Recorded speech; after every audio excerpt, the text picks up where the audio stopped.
Հայաստանի Հանրապետության առաջին նախագահ Լևոն Տեր-Պետրոսյանը գրառում է անում եւ հիշեցնում 1903 թվականին Ռուսաստանի կայսր Նիկոլայ II-ի մեր եկեղեցու դեմ ընդունած օրենքը, որը բողոքի եւ ընդվզման հզոր ալիք էր առաջացրել հայ ժողովրդի բոլոր խավերում։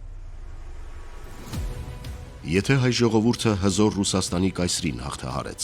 Նիկոլի նման մի ազգադավն ու սրբապիղծն ինչ է, որին չհաղթահարի, գրում է առաջին նախագահը։ 13 հունիսի գրառմանն արձագանքում է վարչապետի տիկինը։ Դու կարող ես գիտությունների դոկտոր լինել, նույնիսկ մի քանի մեռած լեզու իմանալ, բայց այնքան չինքնահաստատված ոչնչություն մնալ, որ կյանքի մայրամուտին, երբ պետք է որ հասած լինեիր իմաստության գագաթնակետին, քո ամենաուժեղ կողմը շարունակի մնալ մարդկանց ծաղրելն ու վիրավորելը։